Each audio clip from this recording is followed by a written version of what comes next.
Selamat petang. Sudah sedia untuk memuji dan menyembah Tuhan? Ya. Mari kita berdiri. Saya akan membaca sebuah mazmur. Kita akan berdiri untuk bacaan firman Tuhan pada petang ini. Dari Mazmur 127 ayat 1 hingga saya baca sehingga ayat 2. Melainkan Tuhan mendirikan rumah, sia-sialah tenaga orang yang membinanya. Melainkan Tuhan menjaga kota, sia-sialah pengawal berjaga malam. Sia-sia saja kamu bangun awal pagi, berjaga sampai larut malam, bertungkus lumus untuk mencari makanan, kerana demikianlah Dia memberikan tidur lena kepada orang yang dikasihinya.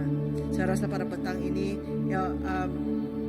I was just reflecting on sebab ada beberapa orang young adults yang telah menghadiri sebuah workshop mengenai financial literacy the last 2 days, dan satu perkara yang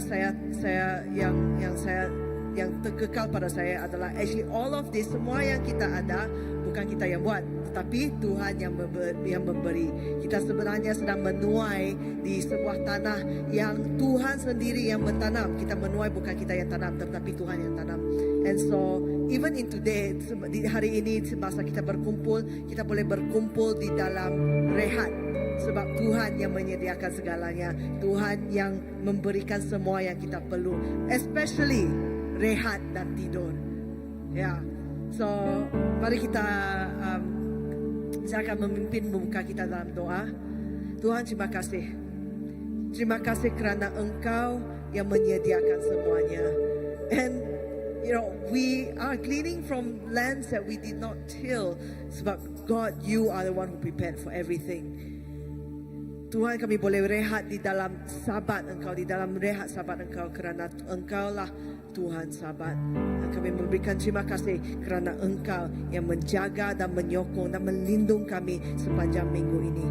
We give you thanks, we give you praise.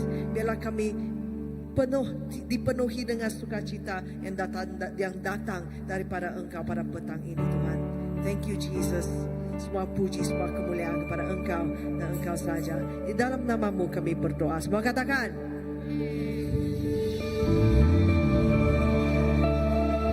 Segala puji syukur.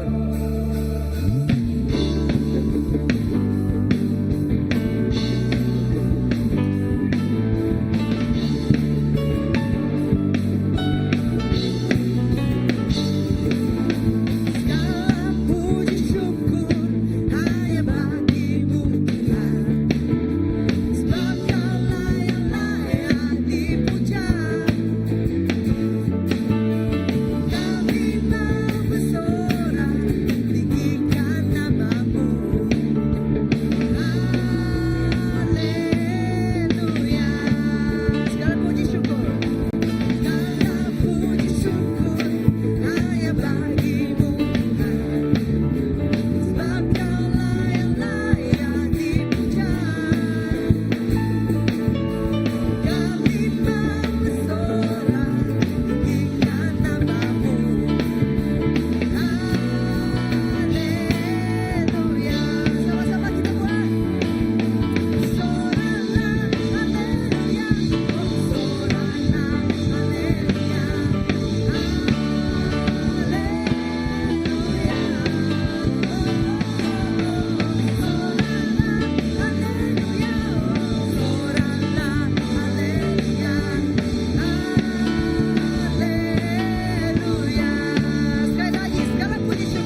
kita pada Tuhan, amin. Tuhan akan bergerak, amin. Gerakkanlah kekuatanmu, ya Allah. Tunjukkanlah kuasamu, ya Tuhan. Serahkan musuhmu, selamatkanlah umatmu. Allah dahsyat di tempat kudusnya. Bagi semua yang akan memanggil kepada Tuhan. Serahkanlah kekuatanmu, ya Allah. Tunjukkanlah kuasamu, ya Tuhan. Serahkan musuhmu, selamatkanlah umatmu. Allah dahsyat di tempat kudusnya.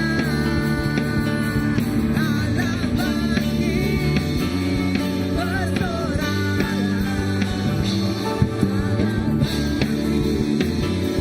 Bernyanyilah, musuh dikalahkan, umatnya dibebaskan. Allah dahsyat di tempat kudusnya. Sama-sama kita panggil, gerakkanlah kekuatanmu, ya Allah. Kita memanggil kepada Engkau, Yesus. Kuasamu, serahkan musuhmu, selamatkanlah umatmu. Allah dahsyat di tempat kudusnya. Allah bangkit, bersoralah. Allah bangkit, bernyanyilah. Musuh dikalahkan, umatnya dibebaskan. Allah dahsyat di tempat kudusnya. Allah dahsyat di tempat kudusnya. Allah dahsyat di tempat kudusnya.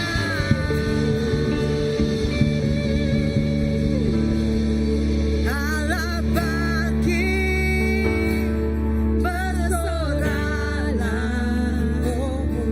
Allah bangkit, bernyanyilah. Musuh dikalahkan, umatnya dibebaskan. Allah dahsyat di tempat kudusnya. Allah dahsyat di tempat kudusnya. Allah dahsyat di tempat kudusnya. Engkau Allah yang berkuasa. Engkau Tuhan atas segala-galanya. Kami meninggikan Engkau, Yesus, di tempat ini. Kami melihat kepada semua perbuatan Engkau, semua pekerjaan Engkau di sepanjang minggu ini di dalam hidup kami, Tuhan. Kami memberikan terima kasih kepada Engkau. Engkau Allah yang berkuasa. Engkau Allah yang sungguh hebat. Ku bersyukur padamu, Tuhan, atas kasih-Mu. Ku bermazmur bagi nama-Mu yang kudus.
Jadi mari kita menaikkan terima kasih kepada Tuhan.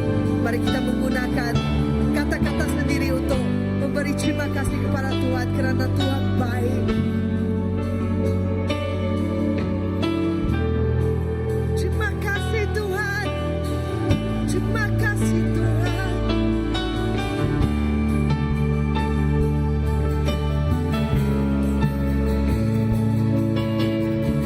Terima kasih atas penyertaan-Mu. Engkau baik. Engkau baik. Selamanya Engkau baik. Engkau baik. Engkau baik.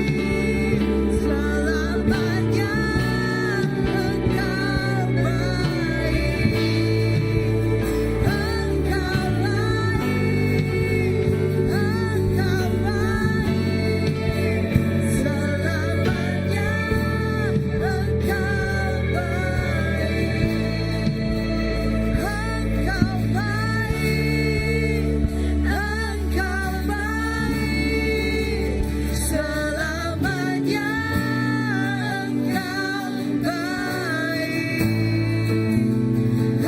ajaib Tuhan. Kami memuji kebesaran-Mu. Ajaib Tuhan. Ajaib Tuhan. Kami memuji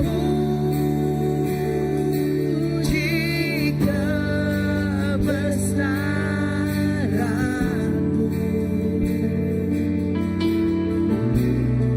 Ajaib Tuhan.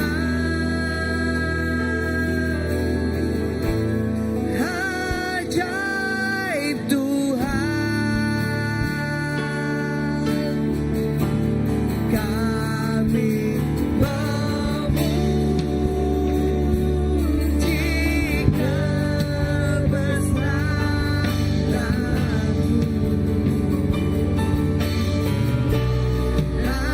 Ajaib Tuhan.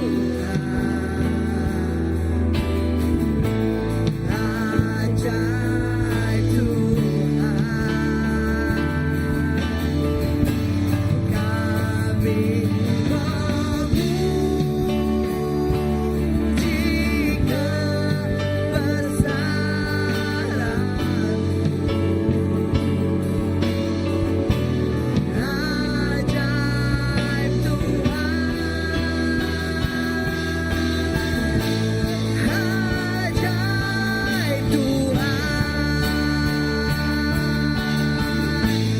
Kami memuji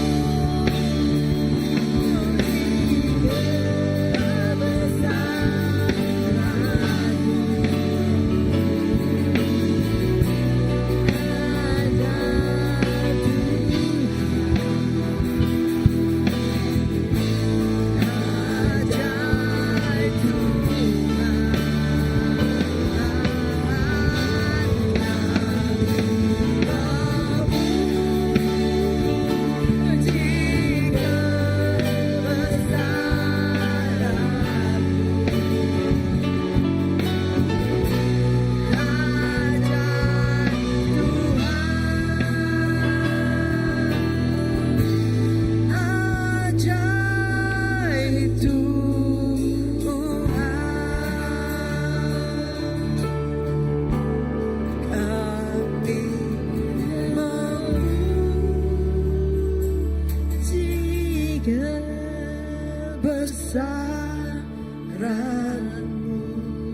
ajaib Tuhan, ajaib Tuhan, kami memuji-Mu, kami memuji kebesaran-Mu,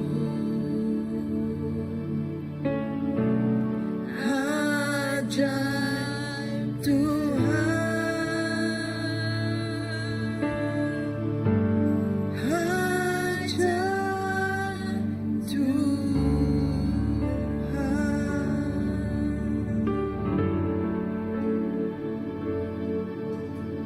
Let's take a moment.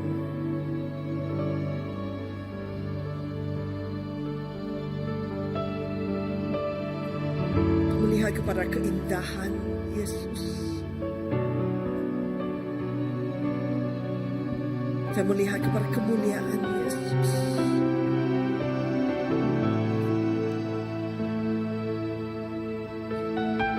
Dia ajaib. Engkau ajaib Yesus.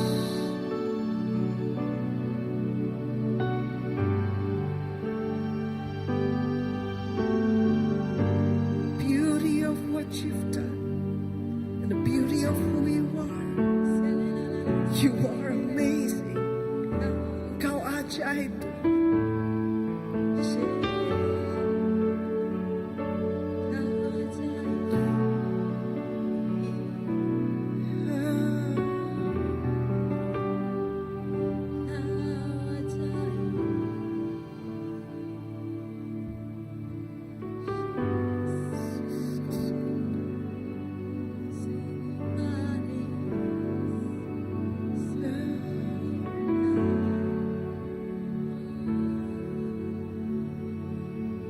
Melihat kepada kemuliaan.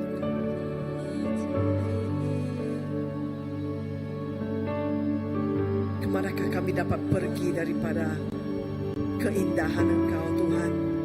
Kemanakah kami dapat lari daripada hadirat Engkau Tuhan?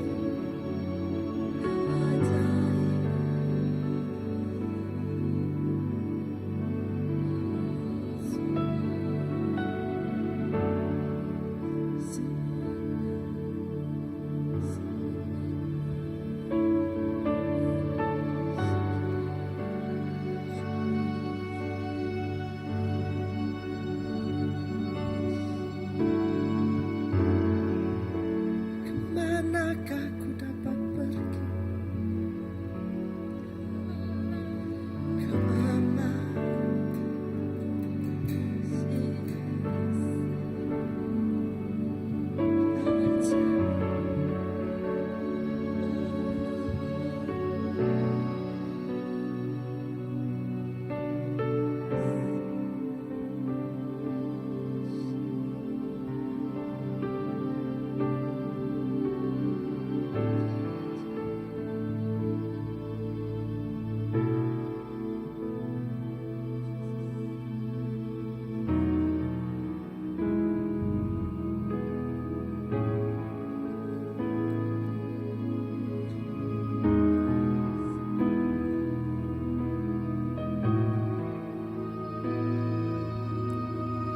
Kemanakah aku dapat pergi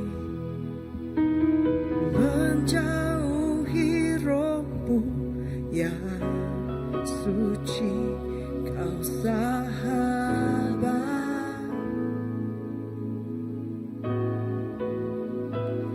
dan kau dekat.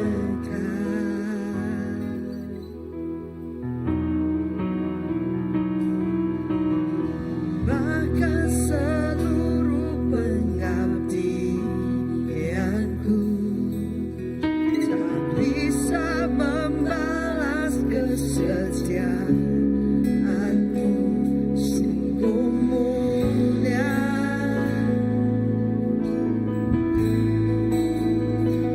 dan berharga. Sungguh besar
Keindahan Engkau tidak dapat dibandingkan. Keindahan siapa Engkau? Tiada lain di dalam dunia ini yang dapat menggantikan. Keindahan apa yang Engkau telah lakukan, itu yang menyelamatkan hidup kami, Tuhan. Kami melihat kepada Engkau, Yesus. Kami memandang kepada keindahan Engkau, Yesus. Engkau baik. Dan di dalam keindahan, hadirat-Mu, Tuhan, kami ingin memberikan segalanya kepada Engkau, Tuhan. Bukan saja suara kami, Tuhan, tetapi segala yang kami miliki. Kami ingin menyatakan bahwa Engkau, Tuhan, pemilik hidup kami. Inilah penyembahan kami kepada Engkau, Tuhan. Sungguh besar pengorbanan-Mu bagiku, selalu dalam untuk dimengerti. Sungguh besar Engkau, Tuhan kami. Sungguh indah yang Kau pikirkan tentangku. Tiada selami bagiku. Sungguh indah. Tuhan, inilah penyembahan kami kepada Engkau, Tuhan.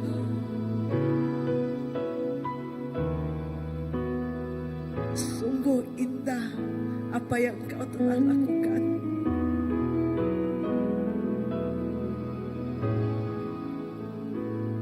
Dan dengan itu kami memberikan segala yang kami ada kepada Engkau. Kami menyatakan Engkau Tuhan kami. Engkau Tuhan di atas kehidupan kami. Engkau Tuhan di atas segala yang kami lakukan. Engkau Tuhan di atas segala keuangan kami. We worship you, Jesus.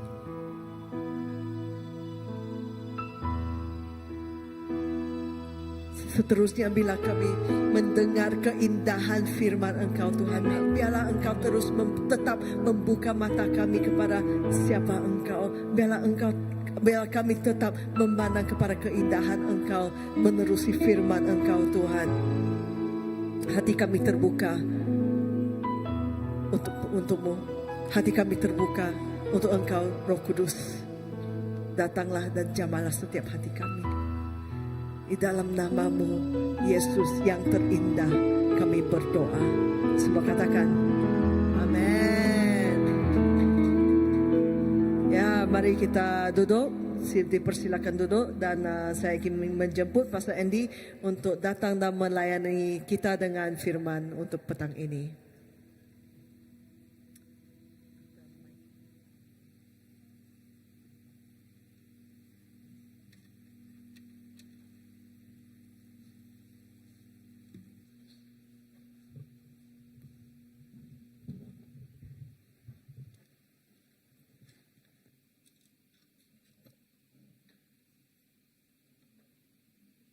Haleluya. Shalom. Tuhan kita bagus, amen. Kan buat Tuhan kita mana? Oke, Tuhan kita mana, amen. Ya, sungguh indah berada dalam hadirat Tuhan, amen.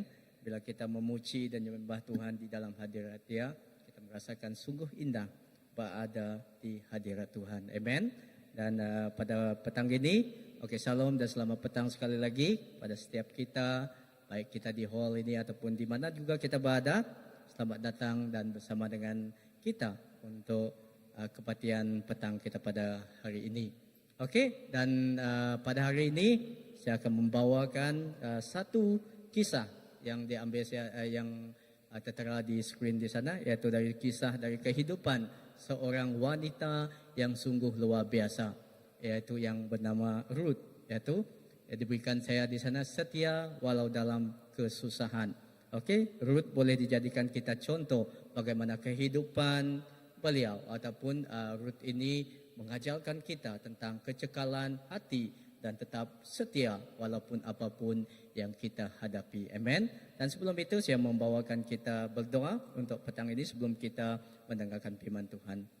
Bapa, terima kasih atas kasih Engkau dan terima kasih Tuhan kerana kami merasakan Tuhan sungguh indah berada di hadirat Engkau. Dan sungguh indah Tuhan ketika kami menyembah dan memuji Engkau dalam roh dan kebenaran. Dan pada petang ini Tuhan kami serahkan setiap kami di tempat ini. Dan baik saudara-saudara kami Tuhan yang mengikuti kami Tuhan. Di mana-mana pun mereka berada Tuhan. Biarlah Tuhan kami terus merasakan kasih Engkau tetap bersama dengan kami. Dan firman Engkau pada petang ini Tuhan biar menjadi indah dan memberikan Tuhan dorongan dan pengharapan dalam kehidupan kami. Terima kasih Bapa, dalam nama Tuhan Yesus Kristus Tuhan dan Juru Selamat kami telah berdoa. Amen. Okey, mari kita buka di kitab, yaitu di buku Rut, pasal yang pertama, ayat 1 hingga ke 5.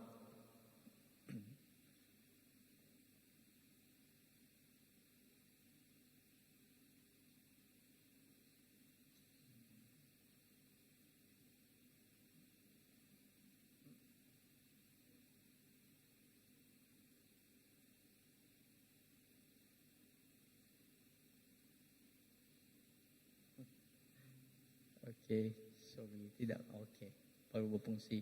Okey, mari kita buka Rut 1 ayat yang pertama hingga yang kelima. Saya bacakan untuk kita bersama. Di ayat yang pertama berkata, maka bala keburukan menimpa bumi Israel pada zaman pemerintahan para hakim. Pada masa itu ada seorang lelaki dari Bethlehem di tanah Yehuda datang menghuni di negeri Moab bersama-sama istri dan 2 orang anak lelakinya. Ayat yang kedua, nama lelaki itu Elimelek dan istrinya Nomi, dan nama 2 orang anak lelakinya Mahlon dan Kilion. Mereka itu warga Efrata dari Bethlehem di Yehuda. Setelah tiba di bumi Moab, mereka pun mendiami tempat itu. Ayat yang ketiga, kemudian Elimelek suami Nomi mati dan Nomi ditinggalkan dengan 2 orang anaknya. Ayat yang keempat, kedua-dua orang anak itu memperistri perempuan Bani Moab masing-masing bernama Orpa dan Rut. Mereka tinggal di sana selama kira-kira 10 tahun. Ayat yang kelima, selepas itu Mahlon dan Kilion juga mati. Oleh itu perempuan itu kehilangan suami dan juga kedua-dua orang anaknya. Okey, dan seterusnya saya membawakan kita kepada ayat yang ke-15 hingga ke-17. Ya, 15 hingga ke-17 berkata, berkatalah Nomi, birasmu telah pun pulang kepada kaumnya dan kepada Tuhan-Tuhannya. Eloklah kamu juga pulang mengikut birasmu itu. 16, maka jawab Rut, janganlah mendesak aku meninggalkan atau berpaling daripada mengikut ibu, kerana kemana-mana pun ibu tujui, aku akan ikut. Dan di mana-mana sahaja ibu menumpang, di situ jugalah aku menumpang. Kaum ibu itulah kaumku, dan Allahmu ialah Allahku. Ayat yang ke-17, dan di mana-mana saja ibu mati, di situ jugalah aku mati dan dikuburkan. Semoga beginilah kiranya yang dilakukan Tuhan kepadaku, malahan lebih lagi jika apa-apa pun selain maut memisahkan aku dan ibu. Amen. Ini adalah kisah daripada Rut pasal yang ke-1 ayat yang 1 hingga ke-5 dan ayat yang 1 hingga ke-5.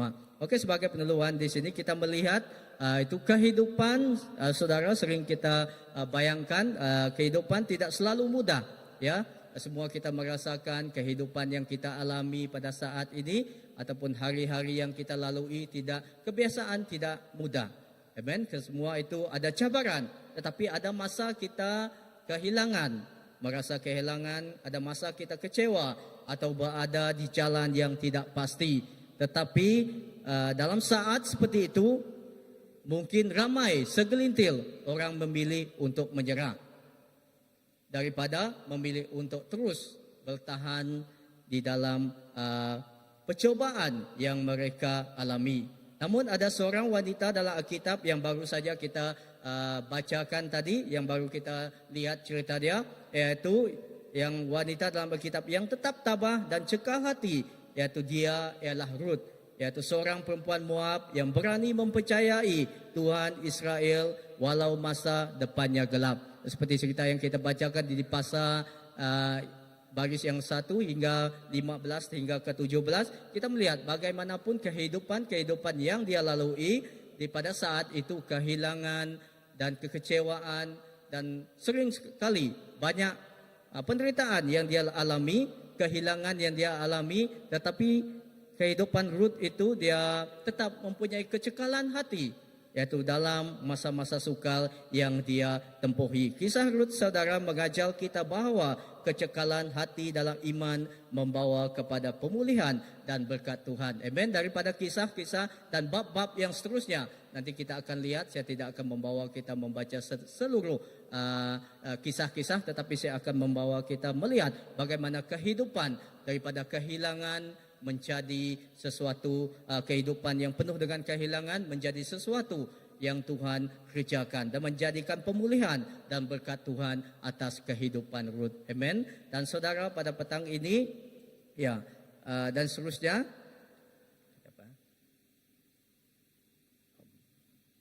okey, apakah pelajaran kita dapat pelajari? Okey, saudara, dari kisah Ruth ayat 1 hingga 5 dan ayat 15 hingga 17, apakah pelajaran yang kita dapat pelajari daripada cerita, daripada kisah kehidupan Ruth yang kita baru tadi kita dengarkan cerita dia? Yang pertama, kita lihat di sini.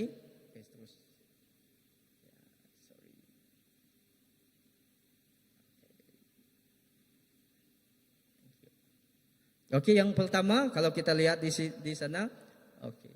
Kisah yang pertama, kehidupan Ruth mengajarkan kita tentang kecekalan hati di tengah kehilangan, iaitu Ruth di pasal yang ke-1 ayat 1 hingga yang ke-5. Terima kasih cikgu.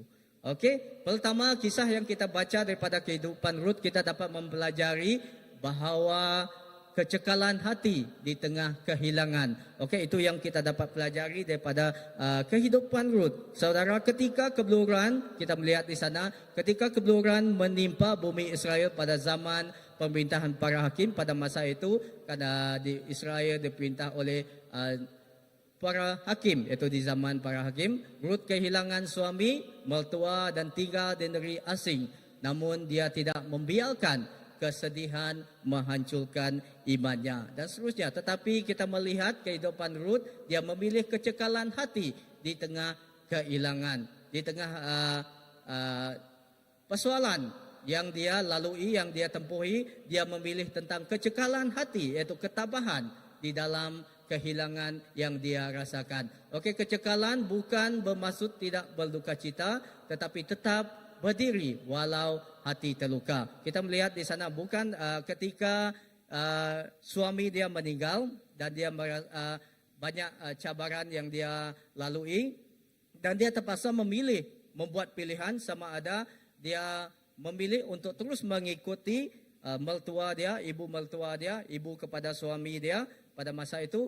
Itu adalah cabaran yang luar biasa yang dia lalui. Tetapi Ruth memilihkan kecekalan hati di tengah kehilangan. Kecekalan bukan bermaksud tidak berduka cita, tetapi tetap berdiri walaupun hati terluka. Nah, di sini apa yang dimaksudkan dengan kecekalan tetap berdiri walau hati terluka? Bukan dia tidak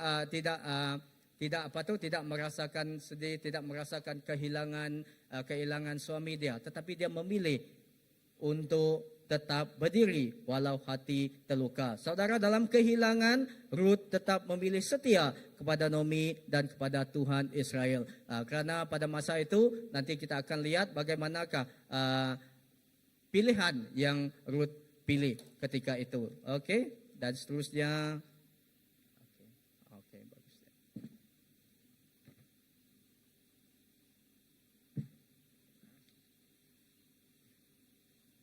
Okey, bagaimana pula dengan kita? Okey, bagaimana pula dengan anda dan saya? Okey, di sana pernyataan saya di sini, apabila kita menghadapi kehilangan orang tersayang, pekerjaan atau harapan, adakah kita tetap berpegang pada Tuhan atau meninggalkannya? Okey, ini adalah persoalan yang sangat menyentuh tentang kehidupan kita, menyentuh hati kita. Tetapi saudara, di sini kisah Rut mengajarkan kita, saudara, dalam situasi yang sukar, di sini Rut mengajarkan kita agar kita memilih kecekalan hati, yaitu sabar menunggu waktu Tuhan kerana Tuhan sedang bekerja di balik layar dan menyiapkan pemulihan dan berkat bagi yang setia. Amen, saudara. Ketika kita berdiam, bukan bermaksud kita tidak melakukan apa-apa.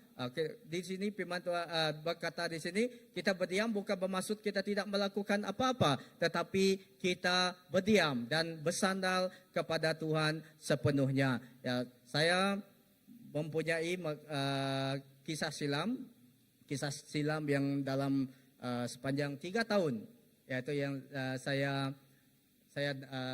baru saya dapat kata orang ingat dalam Iban. Tidak ingat lagi. Baru saya tidak mengingatinya dan mempelajari tidak mengingatinya. Okey, ketika umur saya 14 tahun, di masa saya tingkatan 2, saya kehilangan ibu saya. Saya kehilangan ibu saya, dan ketika umur saya 18 tahun lepas SPM, saya kehilangan ibu saya. Umur 14 tahun saya kehilangan bapa saya, dan umur saya 18 tahun saya kehilangan ibu saya. Pada masa itu saya belum mengenal Tuhan. Saya kehilangan ibu saya, bapa saya belum mengenal Tuhan. Ketika saya sedang menduduki exam peperiksaan pada minggu itu dan minggu seterusnya, pada 2 minggu pada masa itu kami menduduki ujian biasa. Sebab tingkatan 3 baru ada 14 tahun, ujian seperti ujian akhir pertengahan penggal dalam semester itu. Saya belajar di SMK Sungai Powoh. Kalau kamu limpas pergi ke Serikay, kamu lihat tahu sekolah itu. Saya belajar di sana. Ketika saya menduduki ujian, pada masa saya mendengar berita, guru PKM pada masa itu dia katakan, Jang, dia cakap dengan saya, dia tidak panggil nama saya. Jang, dia cakap dengan saya, ada berita yang tidak baik, dia cakap dengan saya. Saya terus mendengar, dan ketika saya mendengar perkabaran tentang itu, dunia saya rasakan, sudah. Sebab kan pada masa itu saya belum mengenal Tuhan, dan juga pada masa itu bapa kami adalah sumber segala.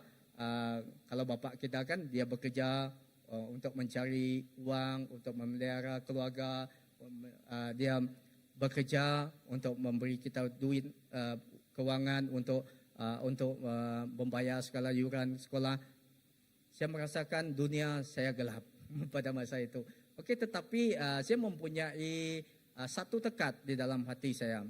Saya mempunyai kecekalan di dalam hati saya, dan pada dipendekkan cerita, dan pada umur saya 18 tahun, pada masa itu saya sudah sikit-sikit mengenal Tuhan. Pada masa itu umur sudah 2019 hingga ke pertengahan bukan 2019, 2009. Ibu saya kehilangan ibu saya. Pada masa itu saya sudah datang ke gereja CBC. Saya masih ingat lagi di sini, sudah di sini. Pada masa itu saya belum menjadi orang Kristen yang kuat. Saya pertama kali sudah dibaptisa 2005 lah saya pada masa itu. Saya merasakan kehidupan saya, bagaimana ini. Saya masih pada masa itu, pada masa ibu saya meninggal, pada masa itu saya kehilangan ibu saya belajar di Akademik Binaan Malaysia di Semeriang, di CIDB, tahu tentang itu di Semeriang di sana. Tapi puji Tuhan pada masa itu seorang datang kepada saya. Pada masa itu ada bukan ICF lah, bukan kebetulan juga.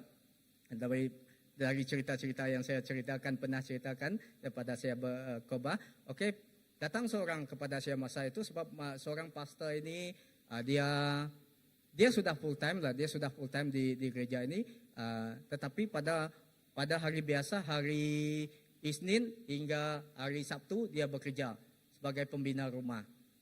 Kontrak Pastor Banyi pada masa itu. Okey, dia sering kali di gereja ini mereka sering kali pergi ke CIDB dan di sanalah saya dibawa ke gereja ini dan melalui seorang kawan saya yang saya pernah ceritakan. Dan di gereja ini saya mendapat tu pengharapan daripada seorang, iaitu saya memanggil dia sebagai saudara saya, dan dia katakan, kamu jangan balik selagi kamu belum kuat. Dia cakap dengan saya, belum kuat macam mana? Saya cakap dengan dia, selagi kamu belum kuat di dalam iman kamu. Saya cakap dengan dia. Mungkin bila saya pikir pada masa ini, dan saya pikir dalam hidup saya, okey, kalau pada masa itu saya tidak menenggal apa yang dia katakan kepada saya balik, habis saya belajar di CIDB, saya terus balik, saya tidak tahu. Mungkin jadilah saya manusia kan, sebab saya lahir sebagai manusia. Tetapi saya tidak tahu di manakah kehidupan saya pada masa itu. Sebab saya tahu latar belakang saya bukan seorang yang anak yang, tetapi saya seorang yang nakal juga. Tapi yang saya perbuat tidak membunuh orang lah. Saya mengikuti perlombaan di Jalan Satok bersama dengan kawan pada masa itu, dan saya mengikuti juga di tempat kami di sana. Saya latar belakang memang daripada tahulah ketika kita belum mengenal Tuhan. Tetapi pada masa itu ada harapan di dalam kehidupan saya daripada satu orang kawan, iaitu seorang pastor, dan kami, banyak daripada kami di sini yang muda-mudi dan sebaya daripada seperti Kaik dan banyak juga yang lain-lain, kami datang daripada generasi yang tapi pada masa itu Kaik adalah senior lagi daripada saya. Okey, pada masa saya. Saudara, ketika kita berdiam bukan bermaksud kita tidak melakukan apa-apa. Tetapi kita berdiam dan mempercayakan Tuhan bekerja dalam hidup saya. Daripada kisah Naomi ini kita melihat bagaimana daripada kehilangan, daripada apapun yang dia cabaran dia tempuhi, dia kehilangan suami dia kehilangan mertua dia, hampir kehilangan mertua dia, perempuan, kerana pada masa itu dia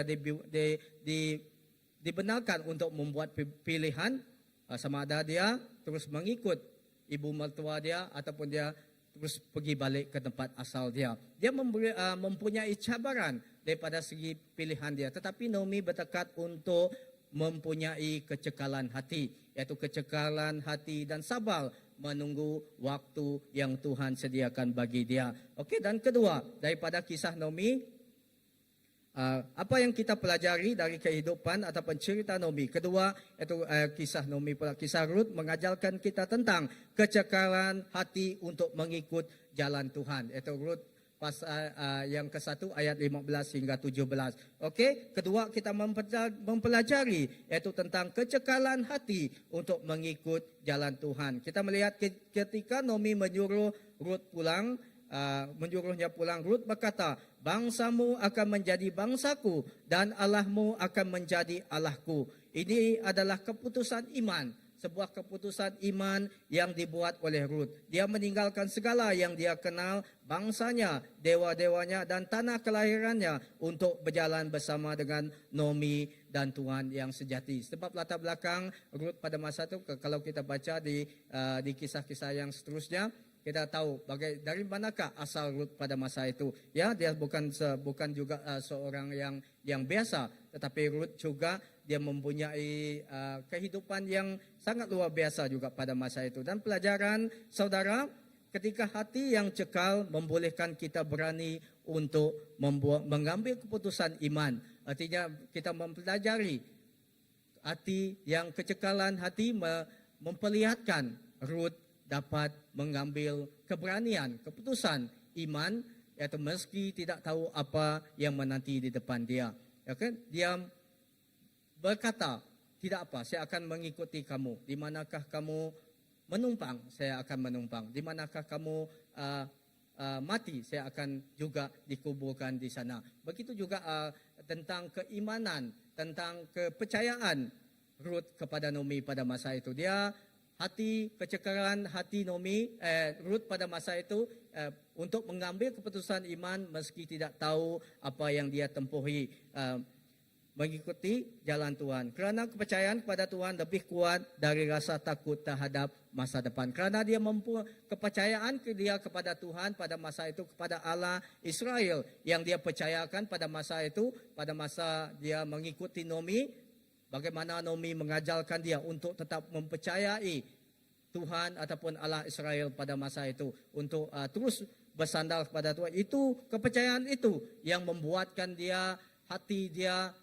kuat dan merasa kuat daripada rasa takut terhadap masa depan dia, untuk memilih, mempercayai dan memilih untuk mengikuti jalan Tuhan dalam kehidupan dia pada masa itu. Dan seterusnya kita lihat di sini, seterusnya, next. Dan aplikasi dalam hidup kita. Kadang-kadang saudara, Tuhan memanggil kita keluar dari zon selesa kita. Kadang-kadang Tuhan memanggil kita keluar dari kesenangan kita, dari keselesaan kita, untuk taat, untuk melayani atau percaya walau tidak pasti hasilnya. Kita melihat daripada kisah kehidupan Ruth, Tuhan memanggil dia dari keselesaan dia. Semasa dia mengikuti ibu mertua dia, Naomi, semua yang ditempuhi, semua Naomi yang menyediakan untuk Ruth pada masa itu, dan malah kepada menantu, kepada anak menantu dia yang satu lagi, kan dia ada dua menantu, malah Naomi yang menyediakan segala. Tetapi dalam situasi yang berbeda, ketika Naomi kehilangan suami dia dan Ruth juga kehilangan suami dia, dan anak mertua Naomi yang satu lagi kehilangan suami dia.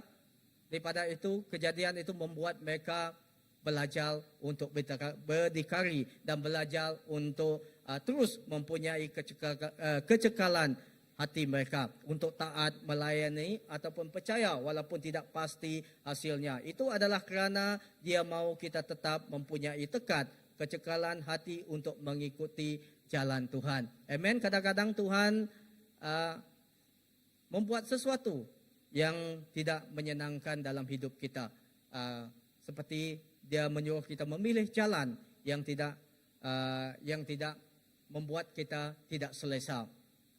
Saudara, walaupun tidak selesa, tetapi dia menyediakan jalan dan dia mempersiapkan kita untuk taat, untuk percaya dan tetap bersandar kepada dia, yaitu percaya kepada Tuhan, percaya kepada dia yang tidak pernah gagal. Amen. Kita melihat daripada kehidupan Ruth, kita melihat, saudara, kita melihat itu kecekalan hati Ruth mendatangkan penebusan Tuhan. Daripada kecekalan yang hidup Ruth itu mendatangkan dan menyentuh itu hati Tuhan. Kecekalan hati Ruth mendatangkan penebusan Tuhan. Amen, saudara. Tuhan tidak pernah memandang ringan tentang kecekalan, kesetiaan Ruth. Ya, Tuhan tidak memandang rendah tentang kesetiaan Ruth. Kecekalan hati nyata dalam kerja keras dan kerendahan hati Ruth. Dan Tuhan sering membuka jalan bagi orang yang setia dan rajin. Seperti Boaz yang memperhatikan di bab-bab yang seterusnya, bab 2, 3, kita melihat seperti Boaz. Betulkah sebut saya Boaz? Seperti Boaz yang memperhatikan, yang sering memperhatikan Ruth pada masa itu ketika Ruth bekerja di ladang Boaz. Kan Boaz adalah seorang yang pegawai, seorang yang ternama, dan dia mempunyai ladang yang besar, ladang gandum yang besar. Pada masa itu ketika Naomi dan Ruth pergi dan mereka bekerja di tempat ladang Boaz pada masa itu. Dan ketika itu di ladang itu Ruth bekerja sebagai penuai gandum, penuai gandum pada masa itu. Dan pada masa itu Boaz sering memperhatikan Ruth. Seperti itu juga, seperti Boaz yang memperhatikan Ruth, demikian juga Tuhan juga sering memperhatikan Ruth. Amen. Dan seperti itu Ruth menunggu dengan sabar ketika Boaz mengatur hak penebusan. Akhirnya Boaz menebus Ruth, menikahinya, dan Tuhan memberkati mereka Okey, bukan saja dengan anak, bukan saja dengan apa yang keperluan mereka, tetapi malah setiap apa yang mereka gunakan. Okey, saudara, demi penderitaan dan kehilangan, kita melihat di sini dari kehidupan Ruth, dari penderitaan dan kehilangan, Tuhan memulihkan kehidupan Ruth dengan sukacita dan harapan yang baru. Amen. Dalam kehilangan yang kita rasai dalam hidup kita, dalam persoalan kerugian yang kita lalui dalam hidup kita, yang kita tempuhi dalam hidup kita, kita percaya Tuhan memulihkan kehidupan kita dan memberikan sukacita dan harapan yang baru dalam hidup kita. Amen. Seperti Ruth, kehilangan, Tuhan memulihkan kehidupan dia dan dengan sukacita dan harapan yang baru. Jelas sekali saudara, kalau kita melihat di sini dari cerita tentang kehidupan Ruth dan kecekalan hati Ruth, jelas sekali perubahan dalam hidup kita tidak semestinya membawa kepada kecelakaan ataupun kerugian. Tetapi perubahan, seringkali kadang-kadang perubahan yang terjadi dalam hidup kita, mungkin membawa harapan, dan harapan membawa perubahan yang luar biasa dalam hidup kita. Amen. Itu yang terjadi kepada Ruth. Kehilangan demi kehilangan terjadi dalam hidup dia. Ruth tidak berpikir, okey, ini sangat merugikan saya. Ini sangat tidak menguntungkan saya. Tetapi Ruth memilih untuk terus mempunyai kecekalan hati dan mempunyai kesetiaan bukan saja kepada Tuhan tetapi kepada ibu mertua dia. Dan kita lihat perubahan dalam hidup yang Ruth tempuhi membawa harapan dan harapan membawa perubahan. Begitu juga dengan hidup kita. Setiap perubahan yang terjadi dalam hidup kita, perubahan musim dalam hidup kita, kita percaya perubahan itu membawa harapan dan harapan membawa perubahan dan kehidupan baru dalam hidup kita. Amen. Dan daripada kisah Ruth kita pelajari tidak semestinya sesuatu yang menyakitkan terjadi dalam hidup kita itu mendatangkan kerugian kepada kita. Tetapi melalui daripada sesuatu yang kita alami dalam hidup kita, terkadang itu cara Tuhan untuk memberikan kita sesuatu yang lebih baik. Amen. Sesuatu yang lebih baik, jauh baik daripada pikiran kita sendiri. Okey, dan seterusnya.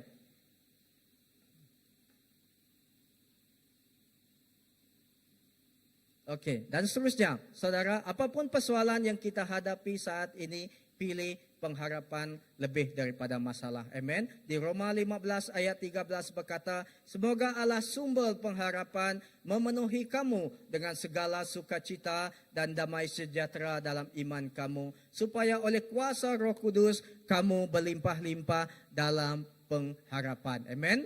Apapun persoalan yang kita hadapi ataupun masalah yang kita hadapi, kesusahan yang keperitan hidup yang kita alami, saudara, pilih pengharapan lebih daripada masalah. Kerana di Roma pasal 15 ayat 13 berkata, semoga Allah sumber pengharapan memenuhi kamu dengan segala sukacita dan damai sejahtera dan iman kamu, supaya oleh kuasa Roh Kudus kamu berlimpah-limpah dalam pengharapan. Amen. Saudara, kalau kita melihat masalah mudah membuat kita putus asa. Amen. Semua kita, kalau kita menempuhi masalah, kadang kita membuatkan kita putus asa, ya.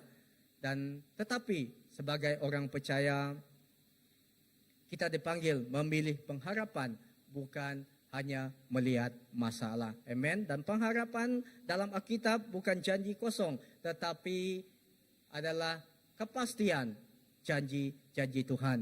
Okey, di dalam Alkitab, di dalam firman Dia, itu memberikan kita pengharapan yang benar. Dan pengharapan itu bukan saja janji-janji kosong kepada kita ketika kita menempuhi persoalan dalam hidup kita.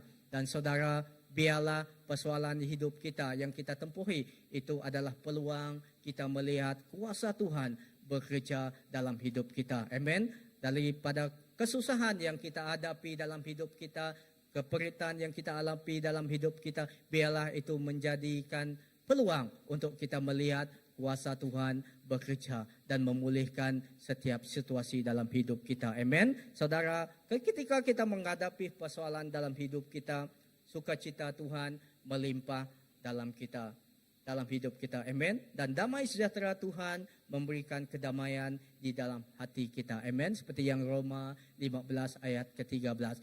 Ini adalah pengharapan yang dijanjikan Tuhan dalam kehidupan kita. Dalam kehidupan kita. Ketika kita menempuh setiap kesulitan dalam kehidupan kita. Dan sukacita Tuhan melimpah dalam hidup kita. Dan damai sejahtera Dia memberikan kedamaian di dalam hati kita. Amen. Dan saudara, seterusnya, saya memberikan ilustrasi di sini, di gambar kapal di sini. Gambar kapal. Kapal ini ketika dikabut di gelombang, seperti kapal di tengah badai tetap selamat bila sauh dilabuhkan kuat di dasar laut. Itu kalau kita lihat setiap kapal dia ada sauh dia yang seperti yang besar tu, ketika tu dia akan dilemparkan ke dalam laut. Dan begitu pengharapan kita adalah sauh jiwa kita. Seperti Ibrani pasal yang ke-6 19 berkata, pengharapan itu adalah sauh yang kuat dan aman bagi jiwa kita yang telah dilabuhkan sampai ke belakang tabir. Artinya di sini dalam kabut kehidupan kita, dalam apapun gelombang kehidupan kita, pengharapan kita adalah Yesus adalah sumber pengharapan kita. Dan Yesus adalah sauh pengharapan kita. Amen. Dan dialah sumber segala kekuatan kita. Dan dialah sumber segala yang kita dapat membuat kita menempuhi setiap badai dalam hidup kita. Dan seterusnya. Ayat sekali saudara daripada kisah Rut kita memperlihatkan bagaimana cara kita bertindak balas dalam setiap persoalan hidup yang kita tempuhi. Pertama, kita melihat di sana masalah adalah realiti kehidupan. Di Yohanes 16 ayat 33, masalah adalah realiti kehidupan. Kita tidak dapat lari daripada masalah di dunia ini. Tetapi kita dapat menganggapkan itu adalah sebuah realiti kehidupan. Yaitu Yohanes 16 ayat ke-33 berkata, di dunia kamu menderita penganiayaan, tetapi kuatkanlah hatimu, aku telah mengalahkan dunia. Amen. Saudara, masalah bukan tanda Tuhan meninggalkan kita. Kadang-kadang masalah mendidik kita dan menguatkan kita. Amen. Dan setiap badai yang kita tempuhi, cara Tuhan, mungkin itu adalah cara Tuhan untuk terus menguatkan iman kita dan membawa kita kepada sesuatu yang lebih besar. Amen. Saudara, apa yang kita perlu lakukan adalah tidak fokus pada masalah saja membuat kita tenggelam. Seperti Petrus yang memandang angin di Matius 14 ayat 30. Ketika Tuhan memanggil Petrus, dia melihat Petrus kan dia mau berjalan di atas air. Ketika dia fokus dia kepada Tuhan, dia dapat berjalan. Ketika fokus dia kepada kabut yang datang, Petrus menjadi ingin tenggelam. Biarlah kita, fokus kita bukan pada masalah, tetapi fokus kita kepada Yesus yang memandang kepada Yesus di dalam apapun badai angin yang kita tempuhi. Saudara, tetapi lihat masalah dengan perspektif iman, yaitu peluang untuk melihat kuasa Tuhan, bukan melihat tanda kegagalan dalam hidup kita. Kisah Rut mengajarkan kita, yaitu kehilangan yang dia tempuhi, yaitu peluang dia untuk melihat, yaitu kuasa Tuhan bekerja dalam hidup dia. Dan kedua, bagaimana cara kita bertindak balas terhadap persoalan yang kita tempuhi? Kedua adalah pengharapan. Pengharapan adalah pilihan. Yaitu Mazmur 42 ayat yang kelima berkata, mengapa engkau tertekan, ai jiwaku, berharaplah kepada Tuhan. Amen. Pengharapan adalah pilihan, yaitu Mazmur. Ketika kita menempuhi sesuatu dalam hidup kita, pilihlah pengharapan. Seperti yang Mazmur katakan, mengapa engkau tertekan, hai jiwaku, berharaplah kepada Tuhan. Berharaplah kepada Tuhan. Seperti pemazmur mengajar diri sendiri untuk berharap walaupun tertekan. Saudara, kita tidak boleh mengawal semua keadaan dalam hidup kita, tetapi kita boleh mengawal sikap kita. Bagaimana cara kita bertindak balas dalam masalah yang kita hadapi. Itu memilih pengharapan berarti percaya pada karakter Tuhan, bukan keadaan. Dan kita harus melatih diri kita untuk mengucapkan janji firman Tuhan setiap hari dan gantikan keluhan dengan pujian. Amen. Dan seringkali ketika kita menghadapi sesuatu dalam hidup kita yang sukar, pertama kali secara jujur seringkali kita bukan membuat pujian kepada Tuhan, tetapi kita mengeluh. Itu adalah kita sebagai manusia kita masih mempunyai kelemahan.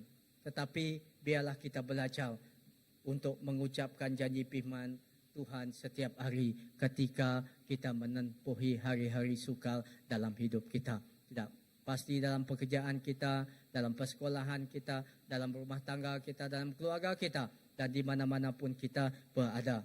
Ucapkanlah janji firman Tuhan setiap hari, dan firman Dia itu akan menguatkan kita. Amen. Dan firman Dia akan meneguhkan kita.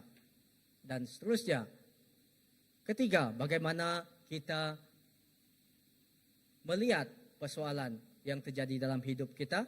Dan ketiga, sumber pengharapan adalah Tuhan. Iaitu Roma pasal yang ke-15 ayat yang ke-13. Saya bacakan. Semoga Allah sumber harapan memenuhi hatimu dengan kegembiraan dan kesejahteraan dalam iman, supaya kamu dilimpahi harapan dengan kuasa Roh Kudus. Amen. Firman Tuhan mengatakan Allah adalah sumber pengharapan kita. Ketika kita dalam keperitan hidup kita, Dia dapat diandalkan kita. Semoga Allah sumber harapan memenuhi hatimu dengan kegembiraan dan kesejahteraan dalam iman, supaya kamu dilimpahi harapan dengan kuasa Roh Kudus. Amen. Saudara, sumber pengharapan kita bukan kekuatan manusia, bukan juga keadaan yang baik. Okey, pengharapan kita bukan ditentukan oleh kekuatan manusia, bukan bersandar pada kekuatan manusia dan kepada keadaan yang baik, tetapi Tuhan yang memberikan sukacita dan damai sejahtera meskipun dalam keadaan yang sulit. Amen. Sumber pengharapan kita bukan kepada kekuatan kita sendiri, tetapi kepada Yesus yang memberikan kita pengharapan. Amen. Dan Roh Kudus memberi kuasa untuk kita bertahan. Amen. Ketika kita menempuhi cabaran dalam hidup kita, dan Roh Kudus memberikan kita, dan Roh Kudus memberikan kuasa kepada kita untuk kita mampu bertahan. Amen. Untuk kita mampu bertahan dan terus memperjalani kehidupan kita dalam masa-masa yang sukar dan juga bukan dalam masa yang sukar. Okey, tetapi saudara, jadi berdoalah setiap kali hati resah. Tuhan, seperti Tuhan, Engkaulah sumber pengharapanku. Dan kedua, setiap kali kita lemah ataupun jatuh, kita merasakan kita jatuh, bergabunglah dengan komuniti iman yang mendorong kita, yang menguatkan kita. Amen. Seperti kita di sini. Okey, yang mendorong kita ketika cabaran yang kita tempuhi, bergabunglah dengan komuniti iman, saudara yang saling di dalam iman. Kerana kalau kita pergi keluar mencari pengharapan, mungkin pengharapan yang mereka bagi dengan kita, yang mereka nyatakan pada kita, tidak seperti pengharapan yang anak-anak Tuhan bagi kepada kita. Amen. Bergabung dengan komuniti iman, berdoa bersama dengan orang-orang yang beriman, itu dapat menguatkan kita, mendorong kita dan menguatkan kita dalam situasi yang kita tempuhi. Amen. Dan seterusnya,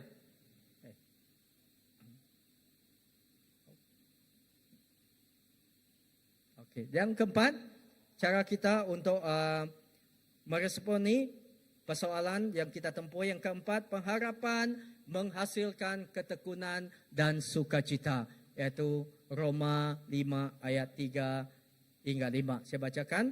Bukan itu saja, tetapi kita juga bersukacita dengan penderitaan kita, kerana kita tahu bahawa penderitaan membina ketabahan.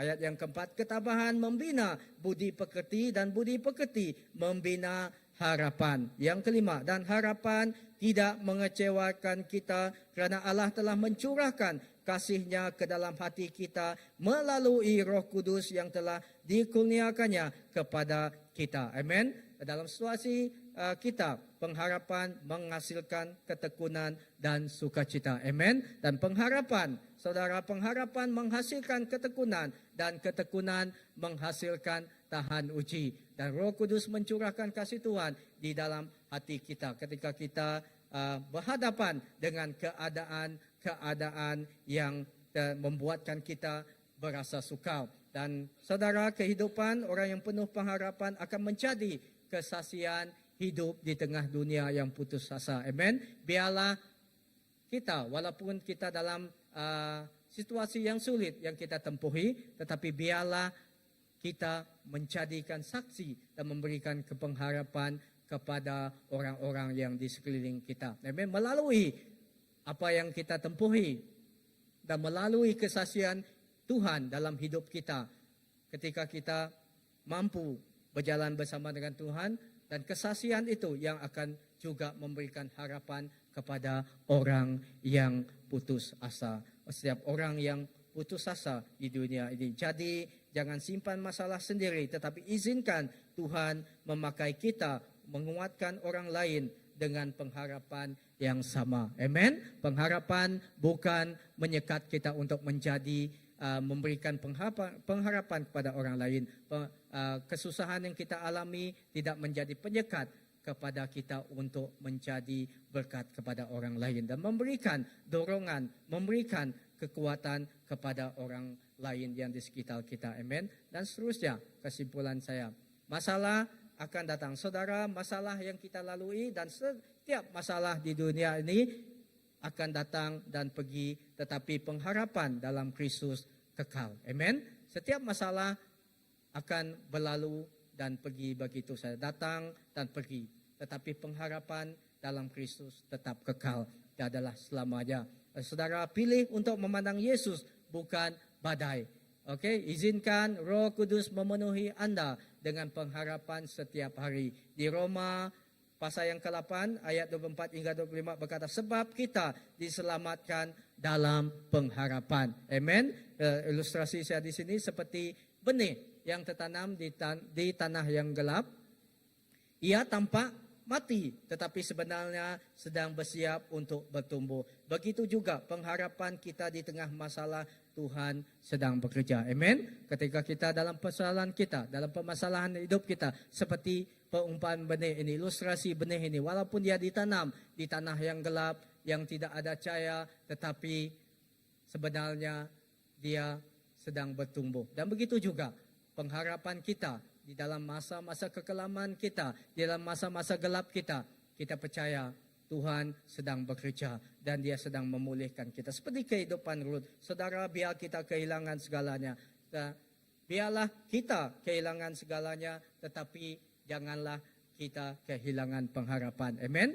Kerana pengharapan itu yang memberikan kita kekuatan untuk terus meneruskan hidup kita. Amen. Tanpa pengharapan, kita tidak akan mampu berjalan di dunia ini. Tetapi pengharapan kita adalah Yesus, sumber pengharapan kita. Amen. Saudara, jangan kehilangan Yesus, karena Yesus adalah sumber pengharapan kita.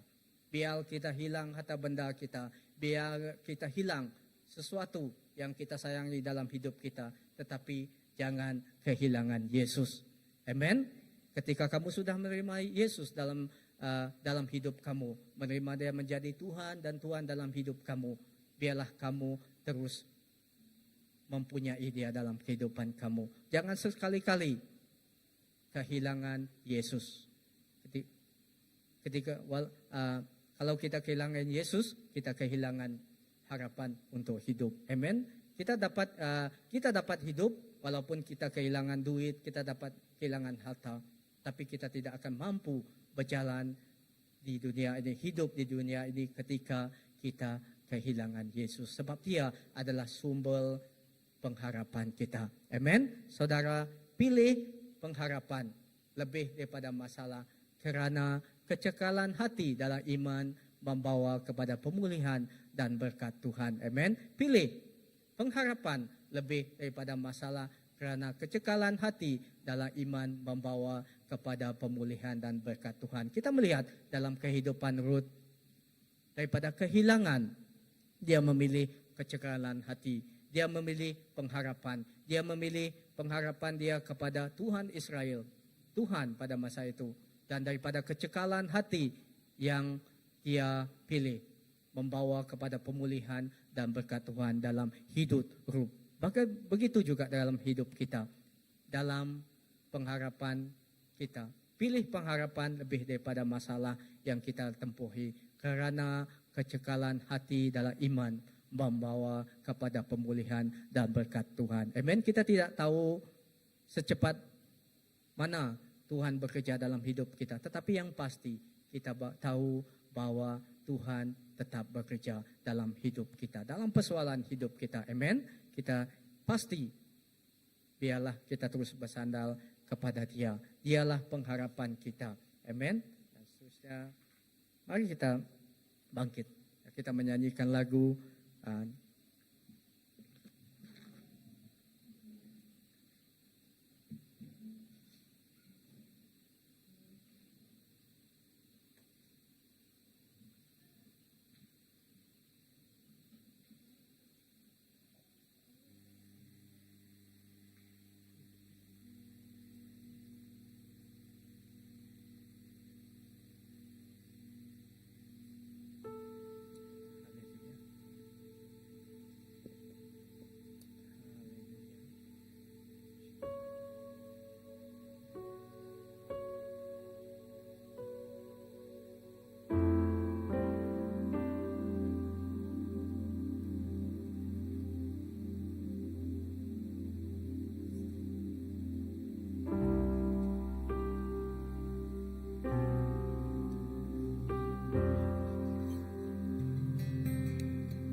di setiap badai yang kita tempuhi, di setiap penderitaan yang kita tengahi, Tuhan tetap bekerja. Tuhan tetap bekerja.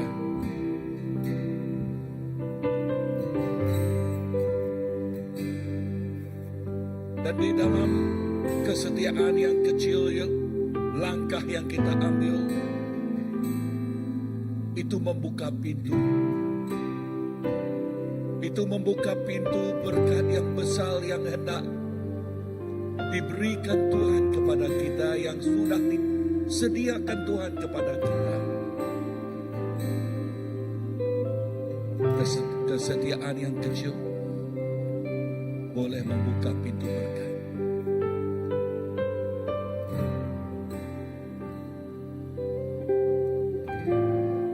Dan itu memerlukan iman kita. Iman yang sejati. Iman yang sejati yang kita letakkan kepada Yesus. Maka iman yang sejati itu yang membolehkan kita membuat keputusan. Keputusan sentiasa berpegang kepada kebenaran Tuhan. Maka setiap badai itu menjadi peluang dan ruang bagi Tuhan membuka pintu berkat syurga, memberi berkat yang besar yang sudah disediakan yang kepada kita.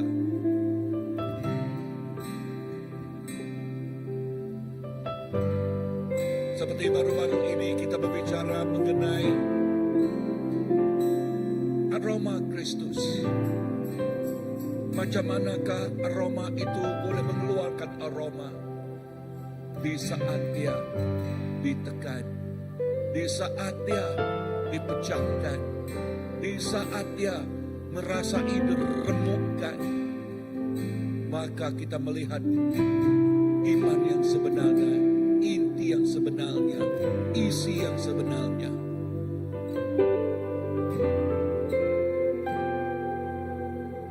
God has something good in store for us. The Lord has something special for each one of us. And as we go through things in life, yes, Tuhan menggunakan situasi itu to prepare for the bigger things, untuk menyediakan sesuatu yang besar. Lord, thank you for your word this evening. Terima kasih kepada firman-Mu. Terima kasih kepada kebenaran-Mu. Terima kasih Tuhan Yesus sebab Engkau mengingatkan kami. Segala yang kami lalui, segala yang kami tempuhi, maka dari sebalik semuanya itu Tuhan, Engkau menyediakan sesuatu yang begitu indah kepada setiap anak-Mu. Berkatlah setiap anak-Mu di sini Tuhan Yesus. Berkatlah setiap anak-Mu di sini Tuhan, supaya kehidupan kami benar-benar mengeluarkan aroma Kristus. Benar-benar mengeluarkan, yes, kebenaran Tuhan yang telah berikan kepada kami. Seperti Ruth, seperti Naomi, penderitaan mereka lalui. Bukan saja itu menyatukan mereka berdua, tetapi itu menjadi peluang bagi Tuhan memberkati mereka. Dan bahkan melalui keturunan mereka, mereka melahirkan juru selamat yaitu Yesus. Bapa, terima kasih. Berkatilah setiap kami di sini. Baliknya kami dari tempat ini Tuhan, Engkau menyertai kami. Engkau terus berbicara kepada kami. Dan Engkau terus, yes, mengasah iman kami. Dan supaya setiap kami terus fokus kepada Engkau. Bukan kepada badai, tapi berfokus kepada Engkau dan Engkau sahaja. Terima kasih Bapa, di dalam nama Yesus, Tuhan dan Juru Selamat kami sudah berdoa. Semua katakan, Amen.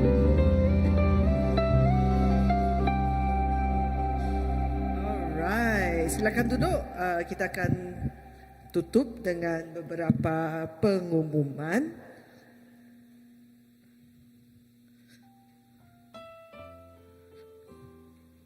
Sorry, let me check the pengumuman untuk hari ini.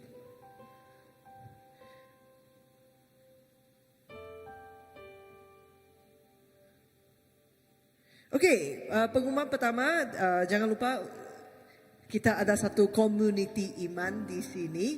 Jadi we have our WhatsApp group dan yang ini juga akan membawa kepada community CBC yang besar. So scan this QR code untuk pergi ke WhatsApp group untuk mendapatkan info yang terbaru daripada dari gereja dan juga and also, we also send recap dan juga link streaming kalau anda tidak dapat datang. You can still, anda masih boleh ikut servis kebaktian bahasa Malaysia dengan melalui WhatsApp group ini.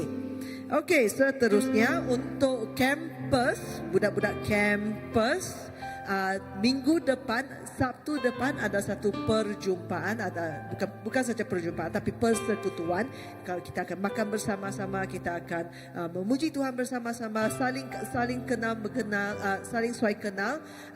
Tempat akan dimaklumkan kelak, tapi kamu boleh join group Ambassador Plus bila kamu sudah masuk kepada community CBC. Ada satu group iaitu Ambassador Plus, boleh ikut grup itu, join grup itu untuk mendapat update yang seterusnya. So kami akan akan confirm ini tidak dalam 2 hari ini. Okey, seterusnya jika anda ingin dimulakan dengan lebih dalam, kita ada kelas pemuridan batch kelima. Jadi sila register dengan Pastor Olivia di nombor yang tertera di atas skrin untuk dan kamu juga boleh bertanya kepada dia untuk info yang seterusnya. Okey, dan yang terakhir, pengumuman yang terakhir untuk anak-anak, kita ada audio Bible contest yang ini akan terjadi pada 15 November. Semua anak-anak kamu digalakkan untuk mengambil bahagian di dalam audio Bible contest ini. Kamu akan baca Bible bersama-sama dengan kawan-kawan kamu. Kan Kigan? Yes? Kigan boleh baca sudah. Yeah. Alright, itu saja untuk pengumuman kita pada hari ini. Mari kita berdiri untuk pemberkatan terakhir. Oh, ada satu lagi. Ya, ada pengumuman yang terindah.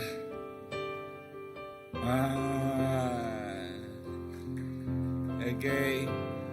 Bulan yang akan datang, tanggal 22 hari bulan, itu bulan 11. Itu bulan yang terindah bagi Tabitha. Okay. Dan juga itu hari yang dinanti-nantikan oleh Bapa dan Mak juga. Ya, Bapa dia kah? Okay, dan okay, ini dia. Okay. Itulah hari perkahwinan Tabitha dan kami sekeluarga menjemput setiap kita di dalam sesi petang ini. Okay, menjemput semuanya kita. Tempatnya di First Baptist, Gereja First Baptist di Jalan Sungai Tapang. Okay, Jalan Sungai Tapang tidak jauh dari sini. Ada 3 minit 4 minit dari sini ya. Itu airport, Jalan Airport Lama. Okey, opposite itu ada First Baptist di sana. Okey, kenapa pakai First Baptist? Sebab gedung itu besar, tempat itu besar. Okey, what is ROM? Oh, okey, orang yang membantu mendaftarkan perkahwinan mereka juga pastor di sana ya. Okey, so jadi kita menjemput kalian semua untuk datang jam 4. Okey, awal jam 4. Oh, Wah, okey. So datang jam 3. Tadi saya katakan jam 3:30 sebab mereka sebagai bride mereka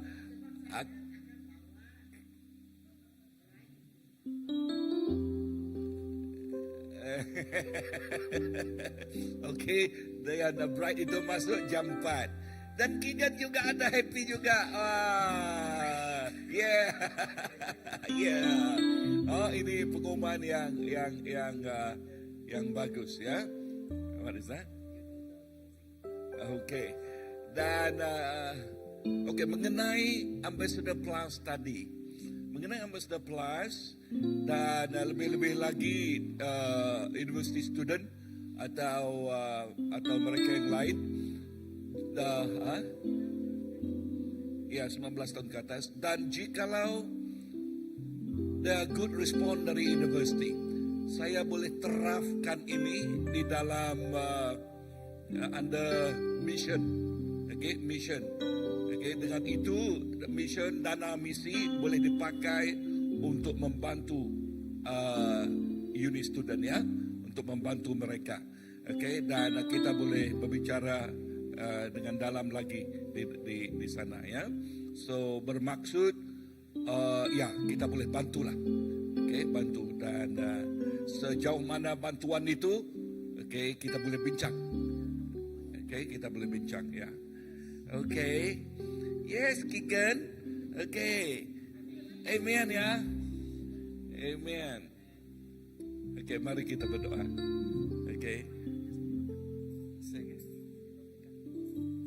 Memberkati sebelum kita balik.